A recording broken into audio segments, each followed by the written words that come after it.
salvation. Thank you for your grace. Thank you for your love. Oh, hallelujah, hallelujah.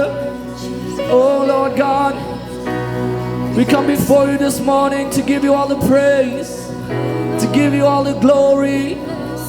Oh, hallelujah. This morning, Lord God, just as your word says, Lord God, as the deer pants for streams of water, so my soul pants for you, my God. Just as David said, Lord God, in Psalms, Lord, as the deer pants for the waters, Lord, so our soul longs for you, Jesus. Because your presence, Lord God, is heaven to us, Lord. Oh, Lord God, we want more of you, Lord God. Fill us up this morning, Lord God, with your presence, Lord God. Oh, Lord God, here we are in your presence, Lord.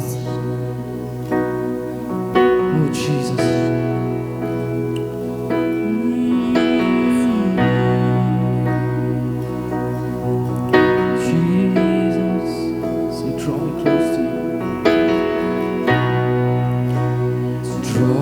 Close to you,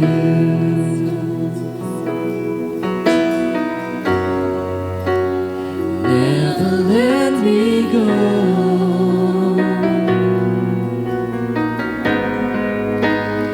Lay it all down again to hear you say that I'm your friend. You're my desire. You are my desire.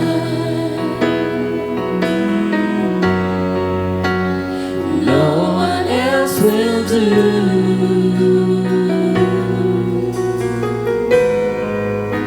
'Cause nothing else can take your place. To feel the warmth of your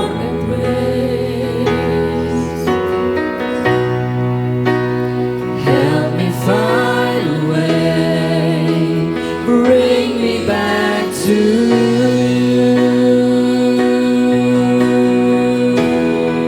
This is our prayer, Lord God, and you're all I want, and you're all I ever needed. Oh, and you're all I want.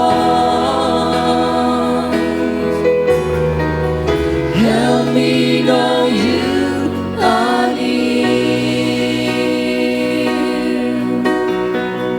One more time we sing. Draw me close to you. Draw me close to you. Never let me go. Never let me go.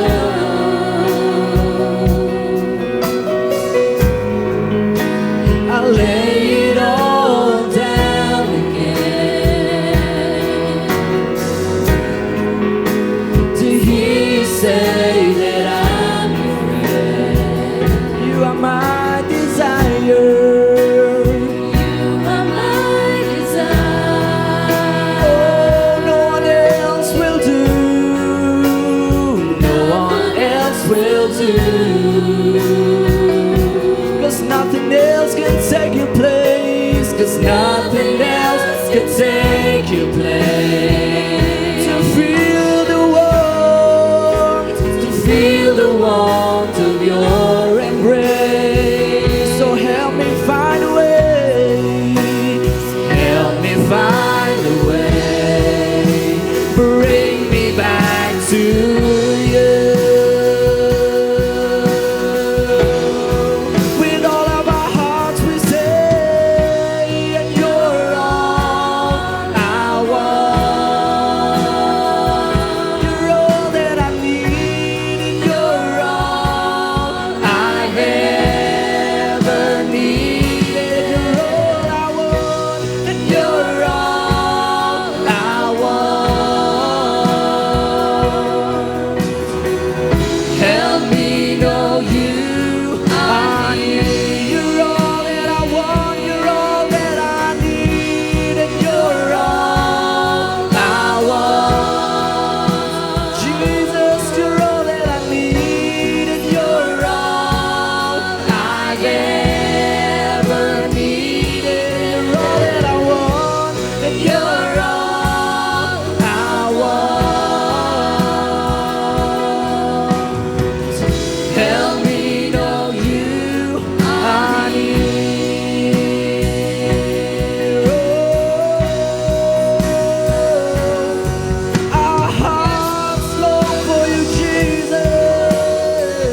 you're all that I need, and you're all I ever needed, and you're all I want.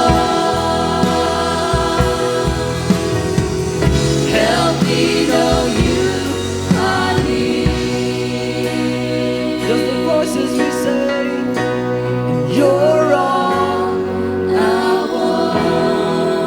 With lifted hands we say, you're all that I need, and you're all I ever needed,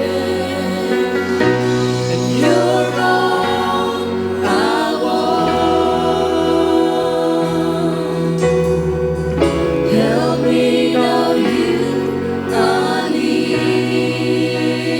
All that I want to say, and you're all I want.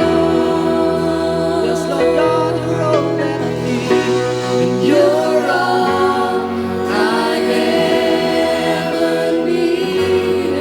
You're all that I want, and you're all I want. Help me know you are near. Help me know you are near.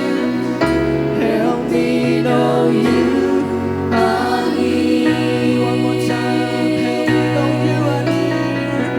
Help me know you are near. Amen. How you hear the word of God? Amen. Are we ready to hear the word of God? Amen, amen. I believe that we'll all be blessed as we listen to His word, and it will change our lives. That when we move out from this place, we'll never be the same again. Amen. So it is my pleasure and my honor to welcome the man of God, Mr. Peter Ribok Dakardan, to the stage to deliver the word of God. As he comes, let us give a warm welcome. Amen.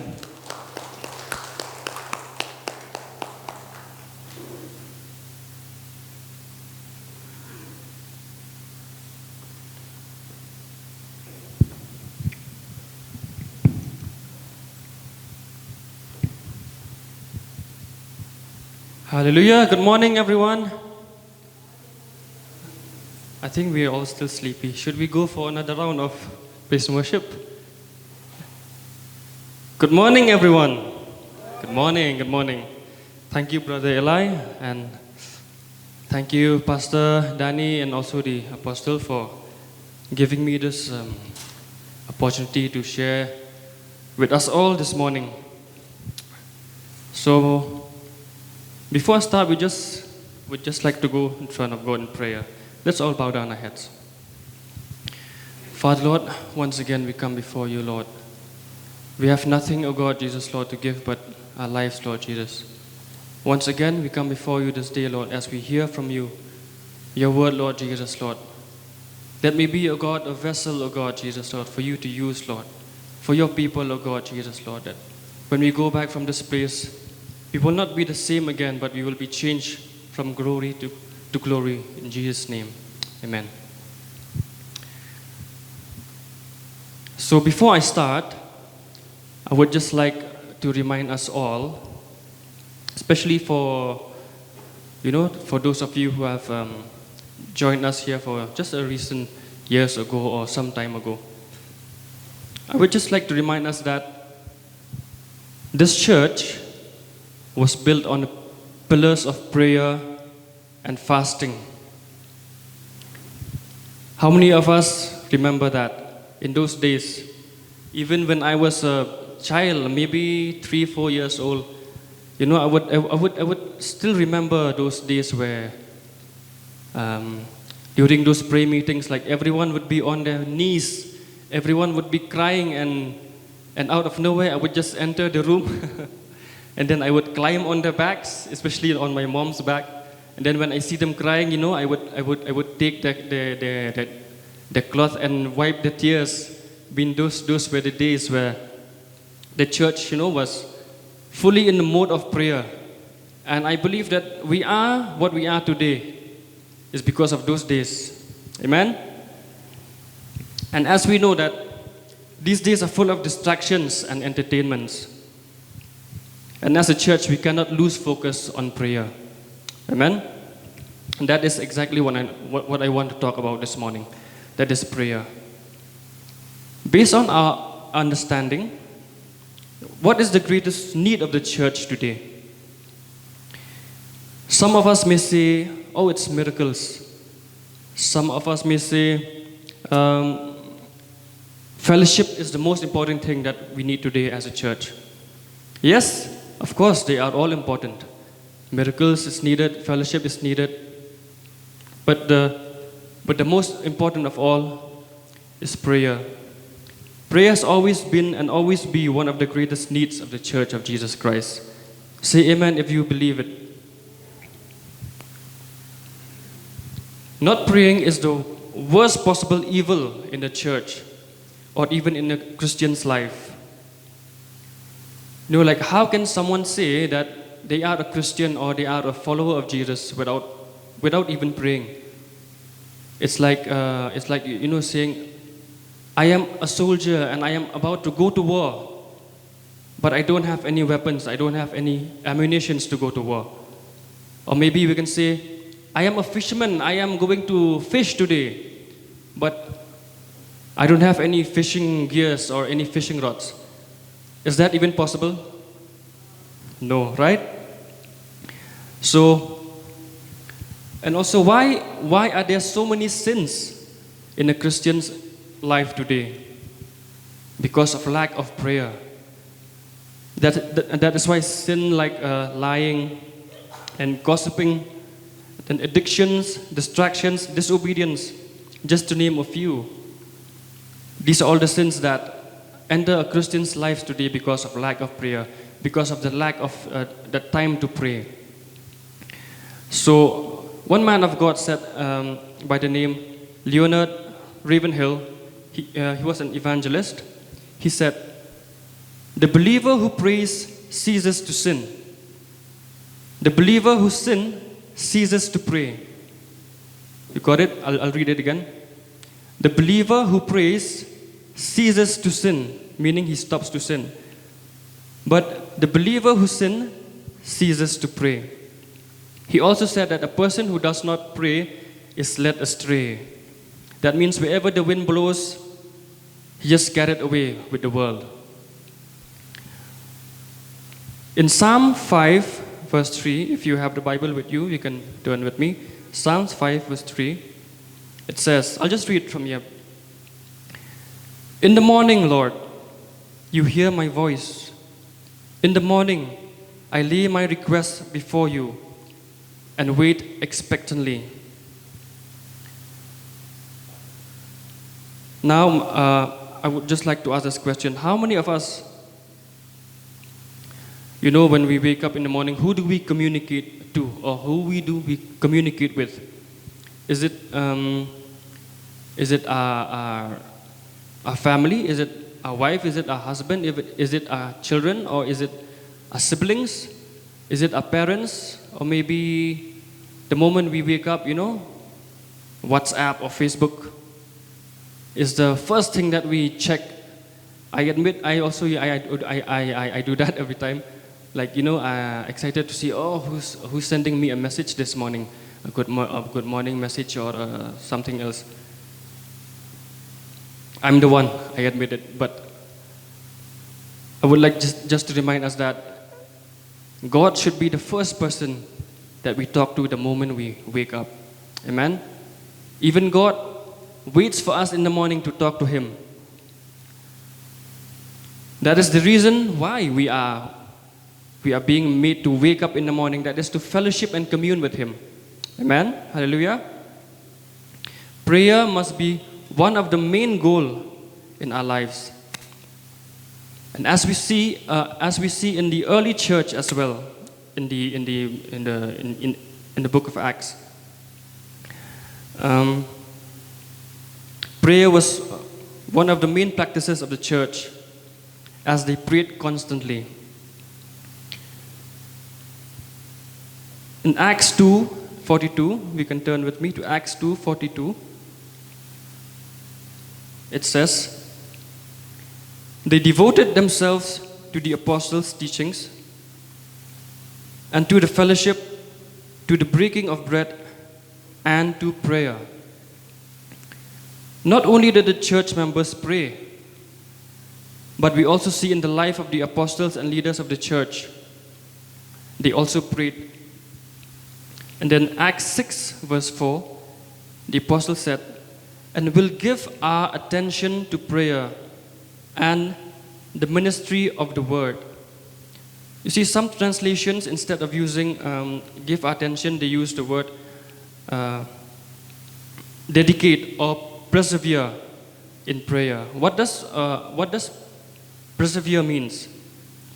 It means to be constant, to be steadfast and unflinching. You know, the moment we accept Christ, we are all called to pursue or to persevere in prayer. Like I stated earlier, one can't call themselves, a Christian if they don't persevere or pray constantly and have a lifestyle of prayer. A church that prays is a church that consecrates itself. A person that prays is a person that consecrates itself. And a family that prays is a family that consecrates itself to the Lord. Okay, now let us look with me some points here. What is prayer? If for those who are writing down, you can write down. What is prayer?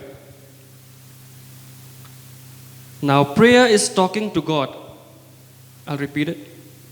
Prayer is talking to God, listening to God. It is us talking to God and listening to Him. You got that? Now, most of us, we pray when we are desperate. Only in the times of troubles we pray. Maybe we must have heard of the term foxhole praying, which of course comes from the word. When situation when we are pinned down or when we are desperate, when bullets and troubles are flying everywhere over our head. That's where everyone is inclined to pray.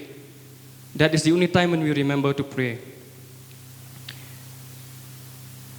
The idea is that in life, we all get some point where we realize we can't accomplish something without divine intervention. And so that is the only time that we pray. Now let me tell you about a man who made his life a prayer life. John Wesley. I think some of you may have heard about him. John Wesley was an evangelist, a theologian, and a revivalist. John Wesley was known for his sermons, and he was also a revivalist. He preached over 700 sermons in a year. And if you do the math, it's like 2 to 3 sermons in a day for the whole year. He would travel around the whole country in a horse, and he would plant churches. And then at his time, the revival happened. And I believe and I'm sure that the revival wouldn't happen if he didn't spend time in prayer. So his life was a prayer life. He made his life a prayer life. And he also gets up, at 4 a.m. every morning to pray.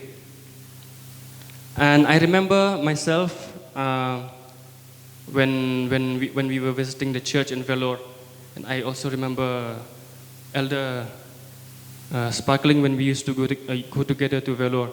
Like one morning, I got up in the morning, early morning. Then I was going to the bathroom since we have to go out of the house, So, and I was looking around, and I was surprised to see that no one was there. So I thought maybe they've gone out somewhere. So I went back to sleep. And then later when they came back, I was asking them, this morning I didn't see anyone, like where was everybody? So they said, oh, we had a prayer meeting in church. Imagine at 4 in the morning or 5 in the morning they used to go and have prayer meeting in the church. So it made me embarrassed, I was sleeping there, and then the other members of the house, they were praying. So may God bless them. Hallelujah. Amen. Now as Christians, we ought to follow the footsteps of Christ. Even Jesus had a prayer life. We can see that in Mark 1, chapter 35. It reads, "Very early in the morning, while it was still dark, Jesus got up, left the house, and went off to a solitary place where he prayed." We can see that in Mark 1:35. You can write it down.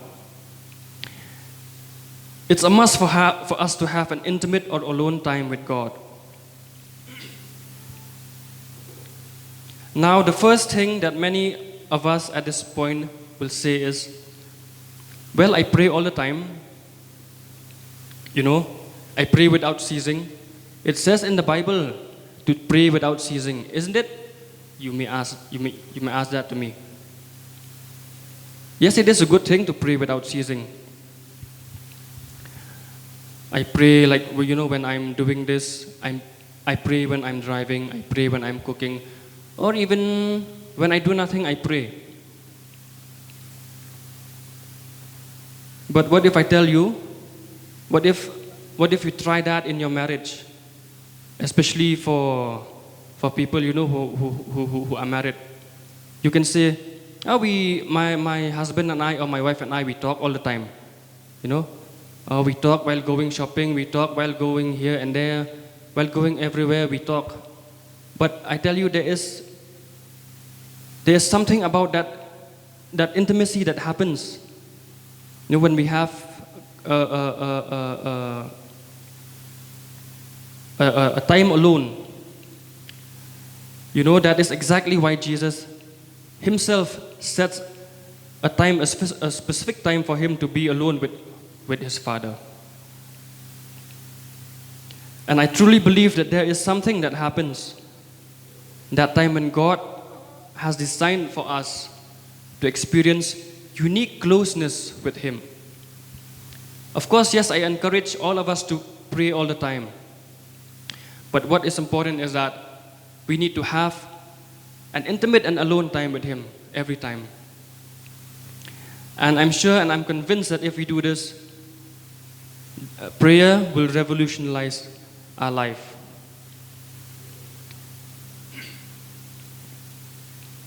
Now let me say this. Do you know that even prayer has health benefits? I mean, it's scientifically proven.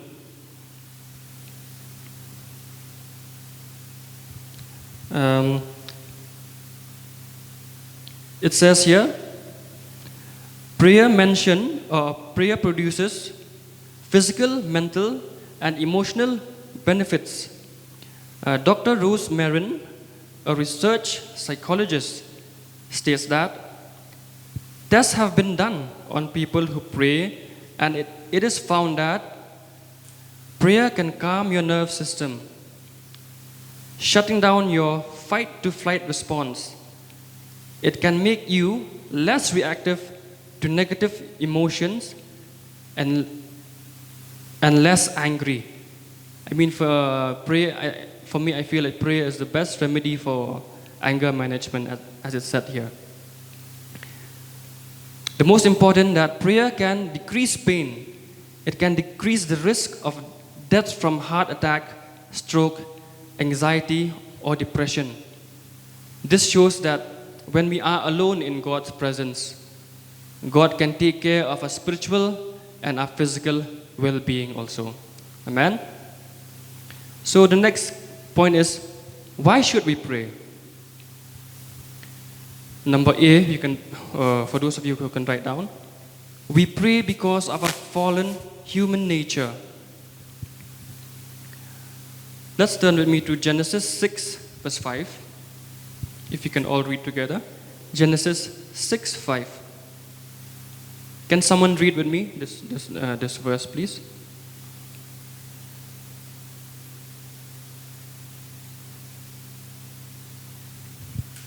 Genesis 6, 5.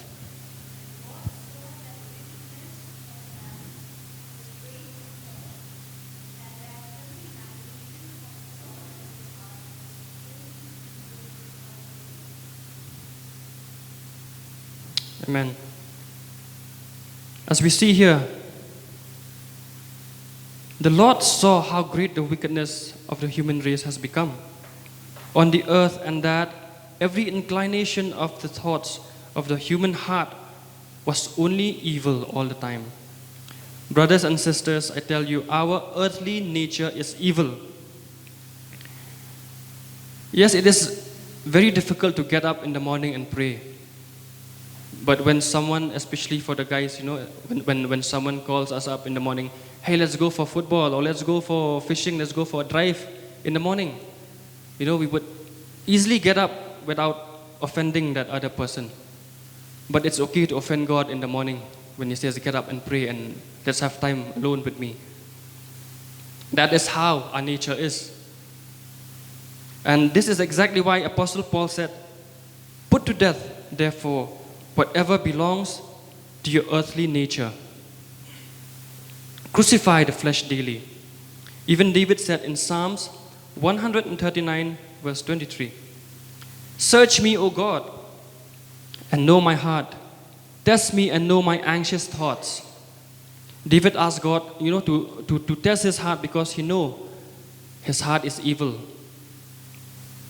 Then point number B, why should we pray? We pray to show we always need God. We pray to show that we always need God. If we look at what the Bible shows us about prayer, it will reveal that the heart of prayer is about recognizing every moment of every day that we are completely dependent on God. I want to prove this by looking at the life of Jesus in the the Gospel of Luke. Luke records more prayer of Jesus than any other Gospels. If Jesus is our role model and our mentor in prayer, we should learn from his example about what the heart of prayer is. Jesus prayed in total dependence on God. At the beginning of Jesus' ministry, we see immediately after he was baptized, he prayed. You can see that in Luke 3:21. We can turn with me to Luke 3:21. I'll read it from here. Luke 3:21. When all the people were being baptized, Jesus was baptized too. And as he was praying, heaven was opened. You see here, as he was praying, the heavens opened. Yes, other Gospels talk about the baptism of Jesus, but only Luke mentioned that it happened as Jesus was praying. What happened? Can anybody tell us what happened? Yes, the heavens opened and the Holy Spirit of God ascended on him. And it says, and a voice came from heaven, you are my son, whom I love. With you I am well pleased. And then in Luke 4, we see that Jesus' whole ministry begins with the battle involving prayer and fasting. I think we all know that story, where Jesus literally, he met the devil face to face, and he was tempted, but Jesus overcame the devil by the word. That was when he was praying. There are many instances where Jesus prayed. For example, in Luke 18, you can write down, Luke 18, where Jesus taught his disciples about persistence in prayer. And then next, in Luke 6:12, Jesus was about to call the 12 apostles. What did he do before choosing them?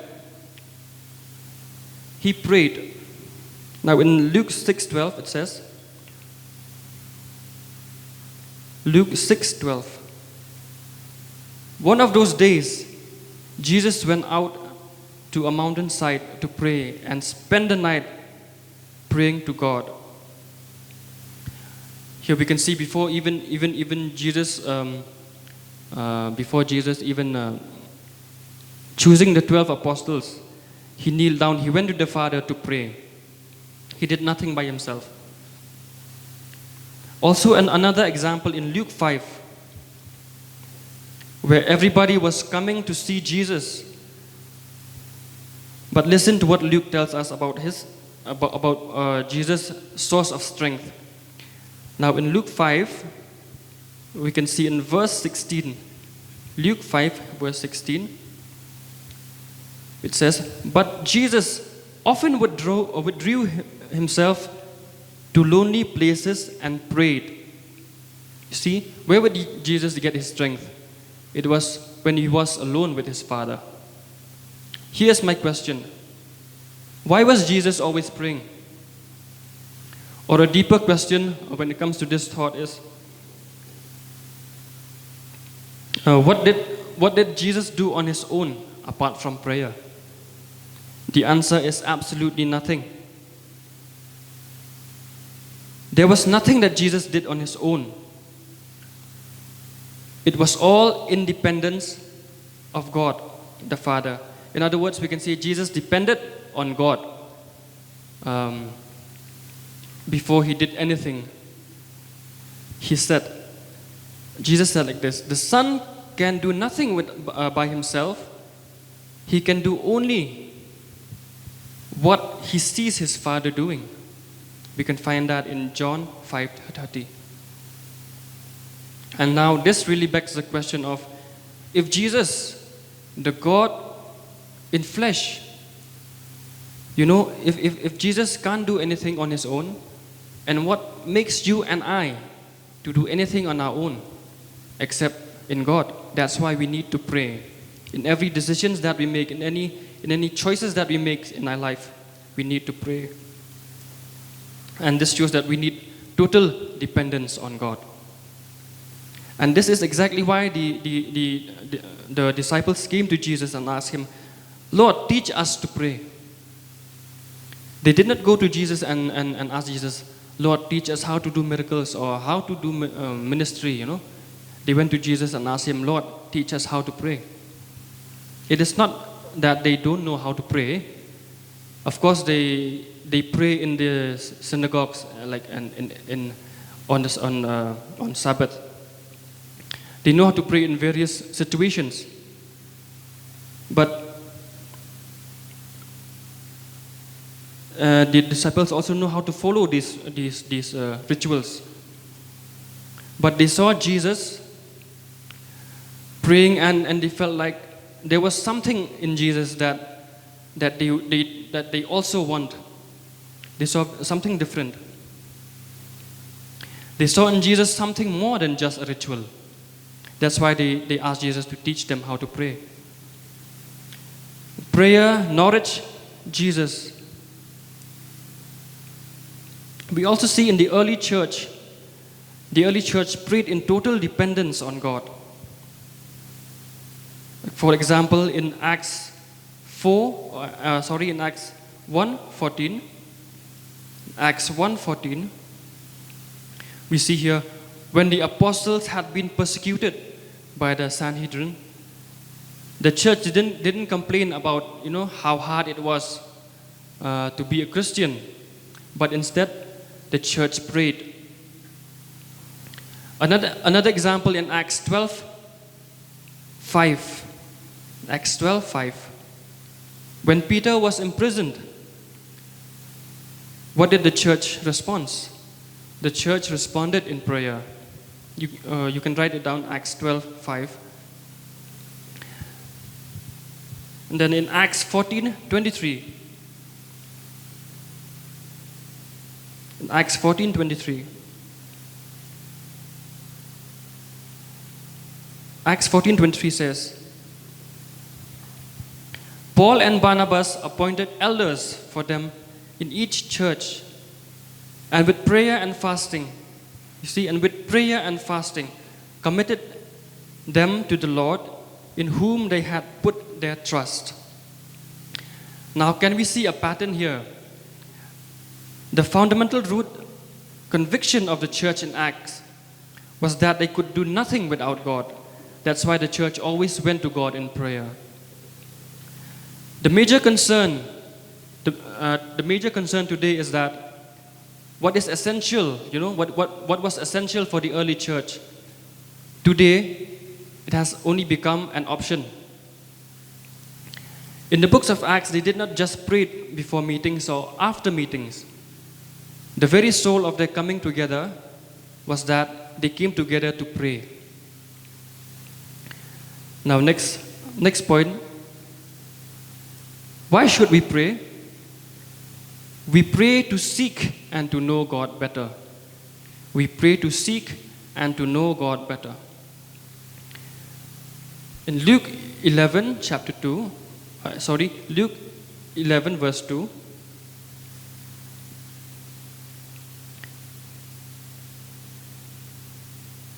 Jesus responds to the disciples, requesting to teach them how to pray by saying, Father. What does this mean? Here we see that prayer begins with a relationship. The primary purpose of prayer is to deepen that relationship that we have with God. It is when we forget the prayer is a relationship that we forget to pray.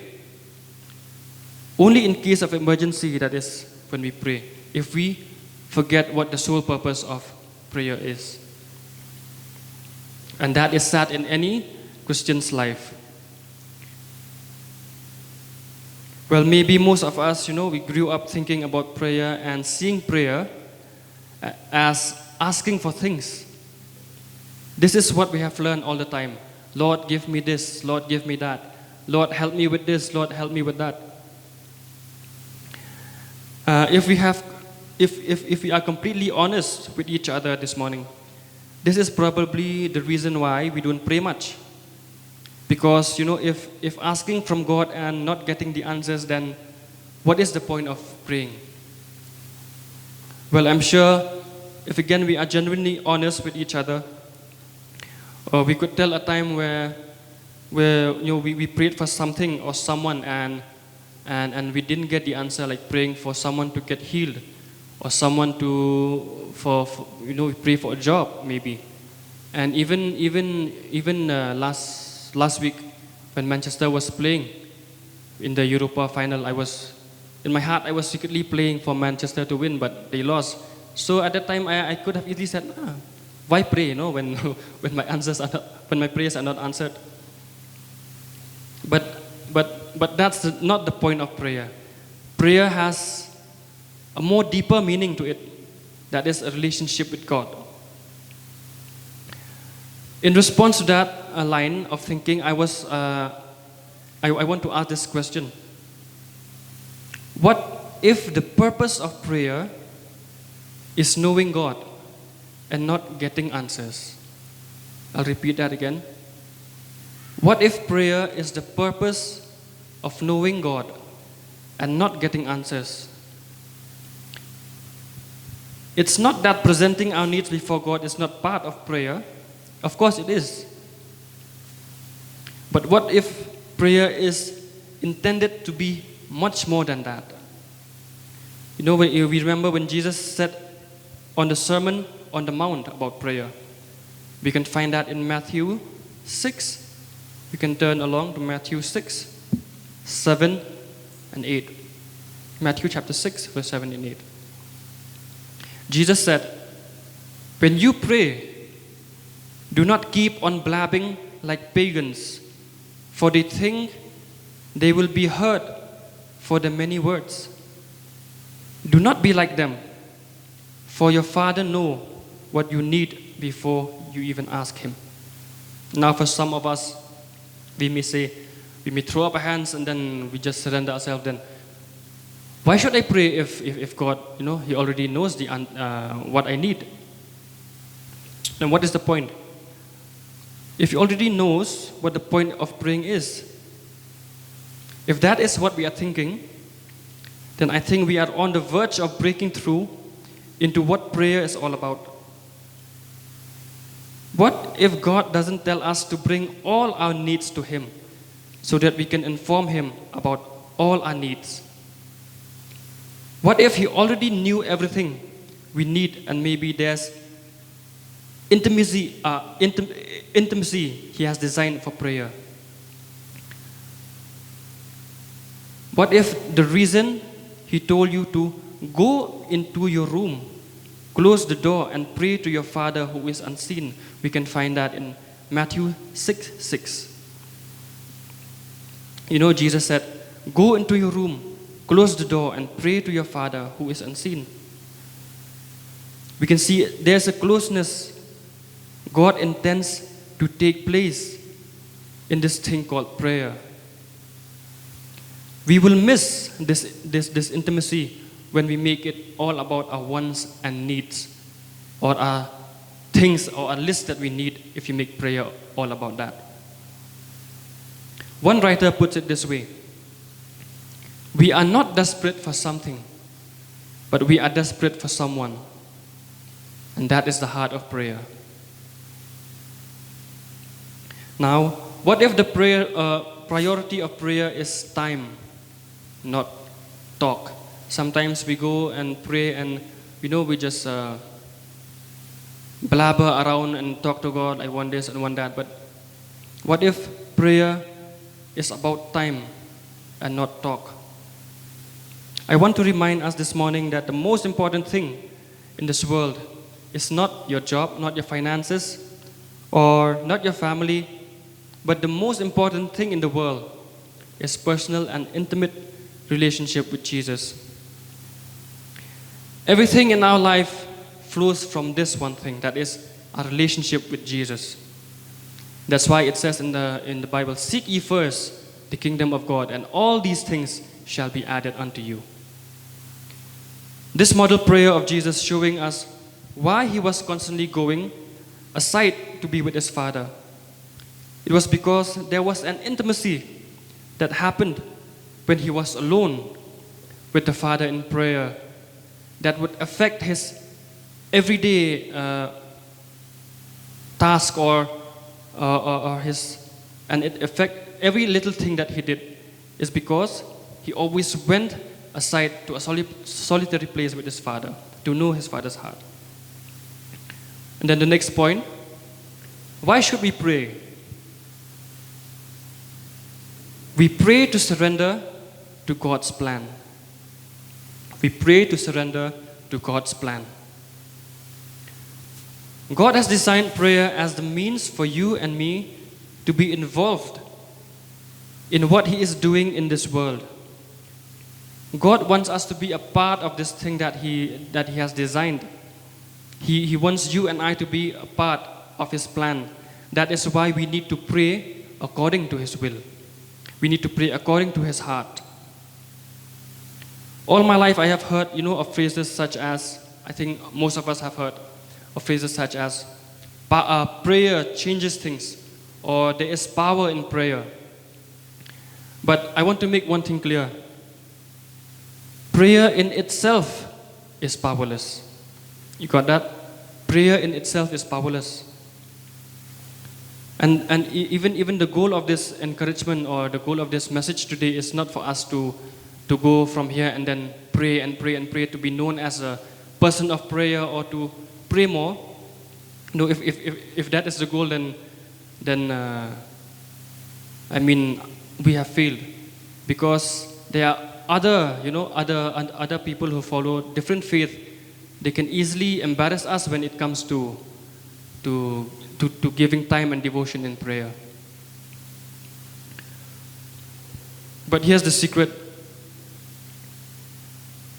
If in our praying we connect with the living God, who is the Lord, the God of the universe, then we will be connected to a power that is infinite and unstoppable.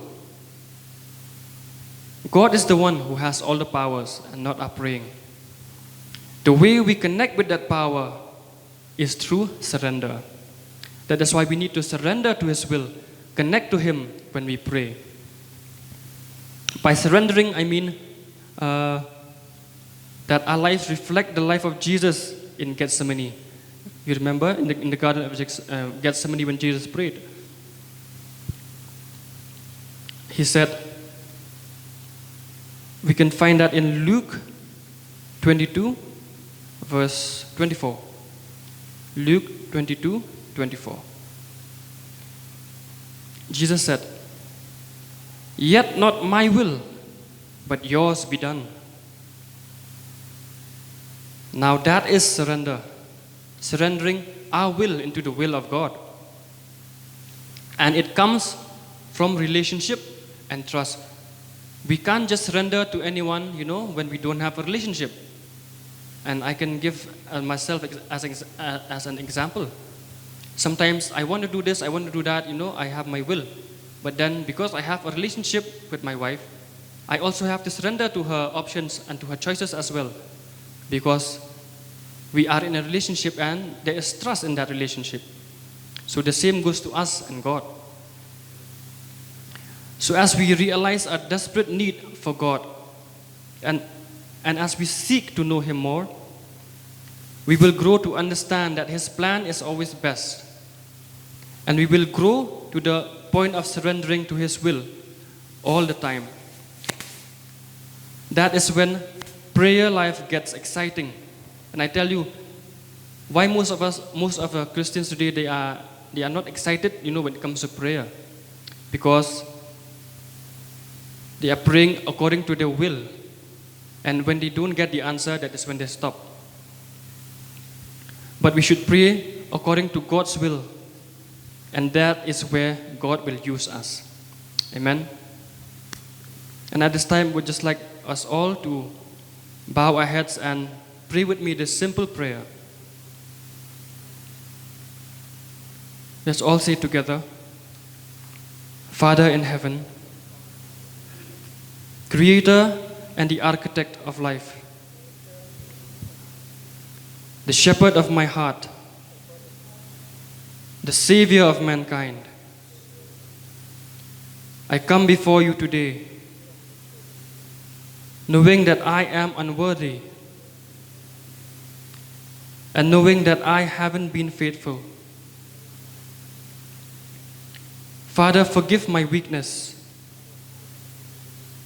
Search my heart and test me. Restore back my joy of being at your feet to adore you. I repent from not having time for a personal relationship with you. Help me to overcome in areas where I am weak.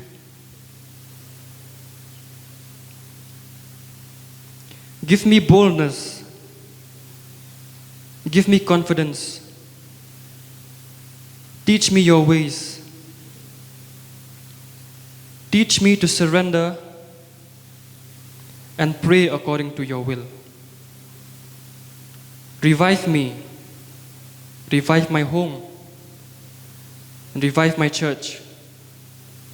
Abba, Father, in your name I pray.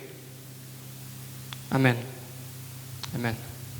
Thank you, everyone, for the glory of God. I give this time to Pastor.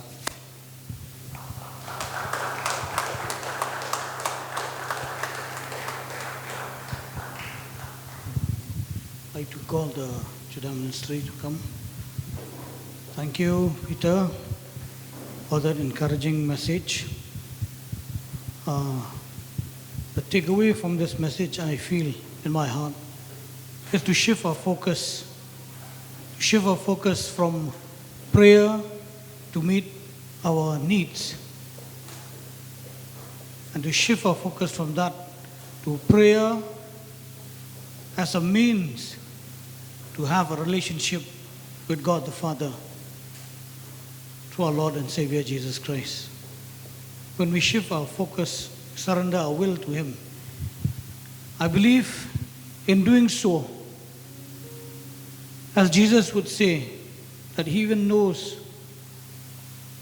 take care of a sparrow, He can take care of each one of us. We are more than sparrows.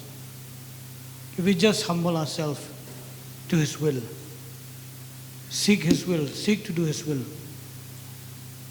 Prayer is that communication, is that link where we can surrender our will to Him. Let us sing that song, I Surrender All, as we look to Him. Let us all surrender to Him. Give ourselves to Him. And as we surrender to Him, For all of us, maybe who have made a focus on asking God. A prayer is just about asking God for many things in our life. Let us shift our focus and focus in our relationship, a deeper relationship with Him, an intimate relationship with Him, just to be with Him, just to be with Him. And let us resolve in our hearts, maybe we have not given enough time to spend with Him. He is the maker, He is the creator, the God of the universe. He is Jesus, our Savior, our beloved. So let us spend more time with Him as we look to God. As we sing this song, let us surrender our will to Him. I surrender. Yes, Lord. Hallelujah. Yes, Lord. And I surrender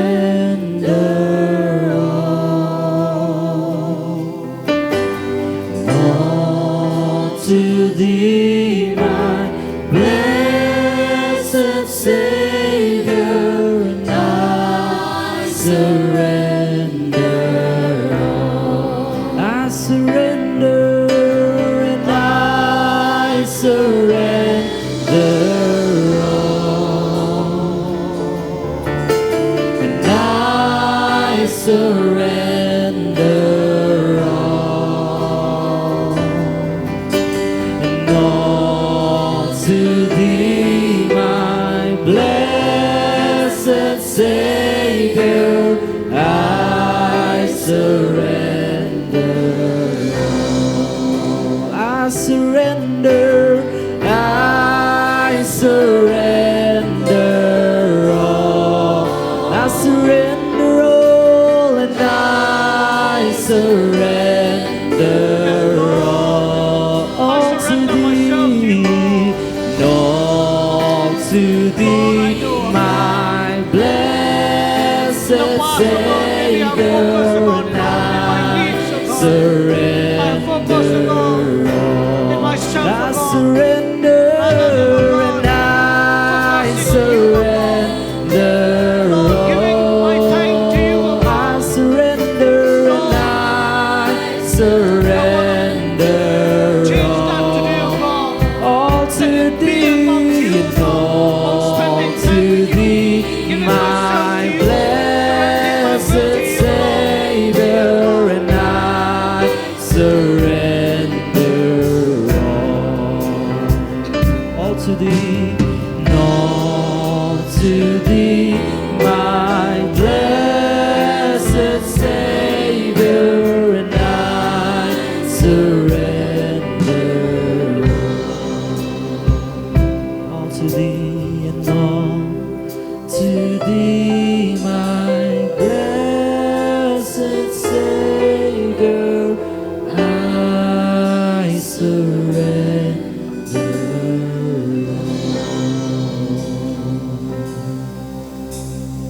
Lord, thank you for speaking to us today, O God. Thank you, Lord, for teaching us today, O God. Lord, to shift our focus from ourselves, O God, from our needs, O God, from our wants, O God. And Lord, to shift, O God, our focus on you, O God. Lord, many times maybe we have done most of our time asking you.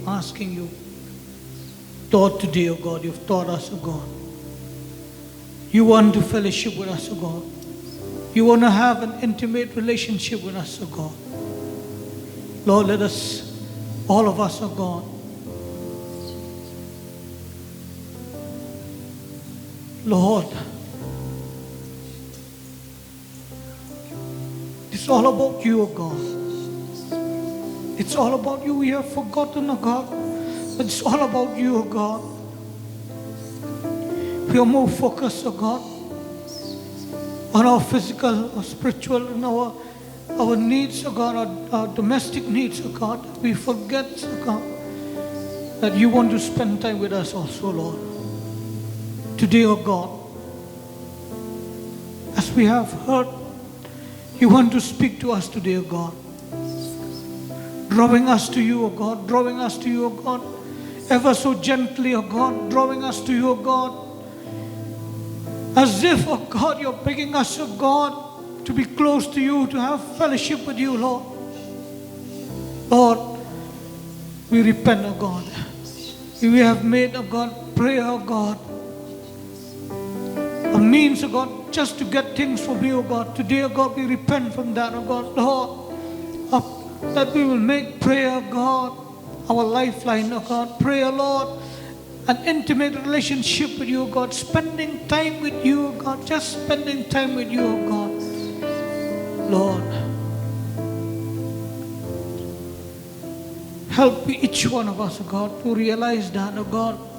And Lord, not just realize that, oh God, but Lord, to really setting apart a special time with you, oh God. Just spending time with you, oh God. Being with you, oh God. Talking with you, oh God. Learning, oh God, what you have, oh God. Learning your ways, oh God. Hearing your heartbeat, oh God. Dear Heavenly Father,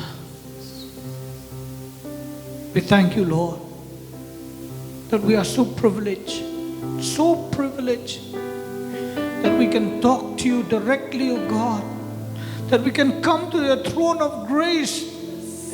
Jesus, you made a way, oh God, for us, each one of us, oh God, to come to your throne of grace, oh God, without shame, oh God, without guilt, oh God, for our sins have been washed clean, oh God. Jesus, thank you, Lord. You made a way, oh God. Thank you, Jesus, you made a way for us, oh God, to have this fellowship. Lord Jesus, we give you all the glory, oh God. Lord, even to now, oh God, I pray, oh God, that Lord, our minds, oh God, is renewed, oh God. That Lord, prayer, oh God, is not a burden anymore, God. It's not a chore that we have to do. It's not a duty that we have to perform. Lord, it's about loving you, Lord. Just loving you and loving you and loving you, Lord. Spending time with you, Lord. Lord, thank you, Jesus. Thank you, Lord, that you've spoken to us today, oh God, reminding us, oh God, drawing us ever so close to you, oh God. Thank you, Lord. Thank you, Jesus. Thank you, Lord. Thank you for this wonderful time, oh God. Thank you for the message that you've given us. Bless our brother Peter, oh God. Thank you, Lord. And Lord, as we go from this place, oh God, with this in our hearts, oh God, the Lord, our focus, oh God, is about you, oh God. Lord, let us all, oh God, eagerly wait, oh God, for a time to spend with you, oh God. Thank you, Lord. Release us from this place, oh God.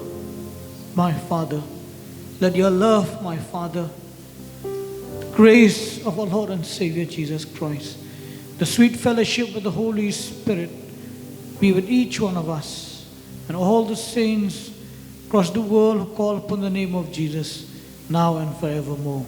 Amen. Amen and amen and amen. God bless you all.